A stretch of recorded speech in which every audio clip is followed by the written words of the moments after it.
तो दोस्तों शुरू करते हैं देश और दुनिया से निकलने वाली बड़ी और ताज़ा खबरों को जानने का सिलसिला। शुरू करते हैं आज की पहली बड़ी खबर से। दोस्तों जैसा कि हमने आपको पहले बताया था कि जब अमेरिकी सेना अफगानिस्तान से निकल रही थी तब वो अपने कुछ गाड़ियों और हथियार वहां पर छोड़ छाड़ के भाग गई थी और वो सभी हथियार अमेरिका की नज़रों में या तो पुरानी टेक्नोलॉजी वाले थे या फिर उन हथियारों के कुछ इंपॉर्टेंट सिस्टम जो है वो ख़राब हो गए थे, लेकिन उन्हें जुगाड़ लगाकर काम चलाऊ बनाया गया था और उन्हीं छोड़े हुए हथियारों पर कब्जा कर लिया है तालिबानियों ने और फिर एक के बाद एक किलो पर कब्जाते चले जा रहे हैं ये तालिबानी। इन हथियारों की वजह से तालिबान की ताकत पहले से और भी ज़्यादा बढ़ गई थी।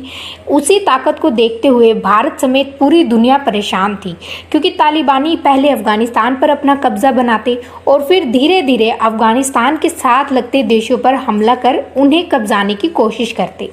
उनके इस मिशन को रोकना बहुत ज़रूरी था और इसीलिए अमेरिका ने आज एक स्टैंड लिया इन तालिबानियों के अगेंस्ट।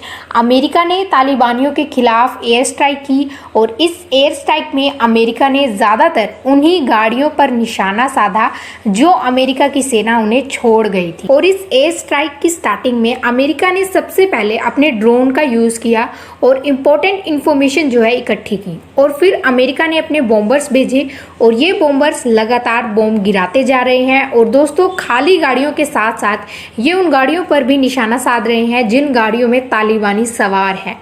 ऐसा करने से तालिबानियों के लोग जो हैं वो मारे जाएंगे और कुछ हद तक कम हो जाएंगे और साथ ही साथ वो जिन गाड़ियों और हथियारों के नाम पर इतना उछलते हैं वो भी टूट फूट जाएंगे। दोस्तों ये सब करने के लिए अमेरिका ने पाकिस्तान के एयरबेस का यूज़ किया है।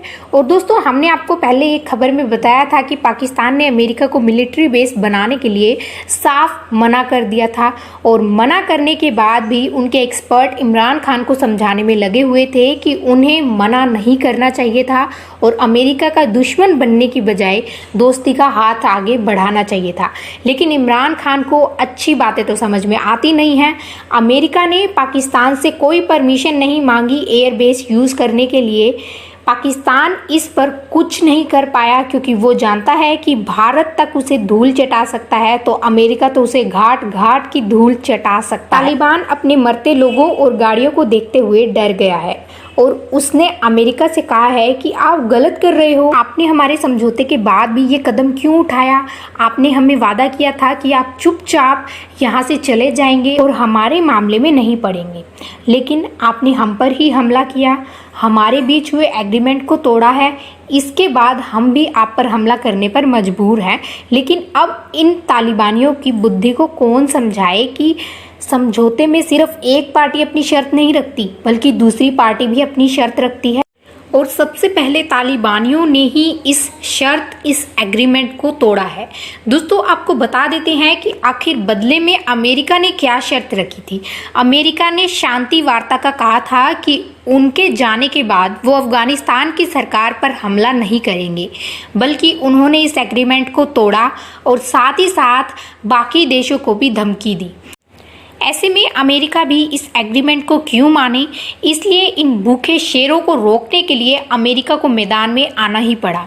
और अमेरिका अभी 1000 सैनिकों को अफगानिस्तान में छोड़ आया है। स्पेशली काबुल और कांधार के इलाकों को बचाने के लिए अमेरिका कंटिन्यूसली एयर स्ट्राइक कर रहा है।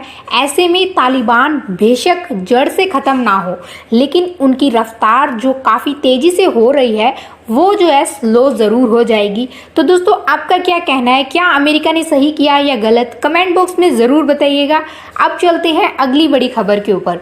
दोस्तों इस खबर को बताने से पहले आप सभी कमेंट बॉक्स में बताइएगा कि आपको दुनिया का सबसे खतरनाक हथियार कौन सा लगता है। वैसे अगर एक्सपर्ट्स की माने तो उनका कहना है कि जो बॉम्बर हैं वो सबसे घातक माने जाते हैं। अब दोस्तों अमेरिका अपना एटीट्यूड, अपनी पावर और पूरी दुनिया को डराने के लिए इन्हीं बॉम्बर्स का यूज़ करता है। अपने दुश्मनों को डराने के लिए B-2 बॉम्बर हो या B-52 बॉम्बर हो, ये अपने साथ इतने परमाणु हथियार लेकर चलता है कि कहीं भी एट अ टाइम तबाही मचा सकता है। अब आप ये सोच रहे होंगे कि मैं आपको ये सब बातें क्यों बता रही हूँ। दरअसल दोस्तों, अभी हाल ही में चीन ने भारत के लद्दाख के पास H-20 बॉम्बर्स को भेज दिया है और ऐसा चीन ने सिर्फ और सिर्फ भारत को डराने के लिए किया है। जब से दोस्तों चीन ने अपने बॉम्बर्स खड़े किए हैं, तब से भारत के एक्सपर्ट्स भी भारत को बॉम्बर लेने के लिए कह रहे हैं, क्योंकि अगर चीन ने हमला किया तो बिना बॉम्बर्स के चीन को टक्कर दे पाना काफ़ी मुश्किल होगा। अब एक्सपर्ट्स का कहना है कि हमारा भी अपना एक बॉम्बर होना चाहिए, क्योंकि अगर हमारे पास भी अपना बॉम्बर होगा तो चीन के आसपास की सीमाओं पर या दक्षिण चीन सागर में जिनपिंग पर पछाड़ना आसान हो जाएगा। दक्षिण चीन सागर को देखते हुए भारत को एक लॉन्ग रेंज के बॉम्बर की काफ़ी ज़रूरत है। बॉम्बर्स ना होने की वजह से भारत को अपने एयरक्राफ्ट को बार बार वहां भेजना पड़ता है। दक्षिण चीन सागर में बॉम्बर की कमी को देखते हुए भारत एक लॉन्ग रेंज बॉम्बर खरीदने की सलाह कर रहा है। लेकिन जो डिफेंस एक्सपर्ट हैं, उनका कहना है कि भारत जहां इतनी घातक मिसाइल बना सकता है, तो वहीं बॉम्बर्स क्यों नहीं।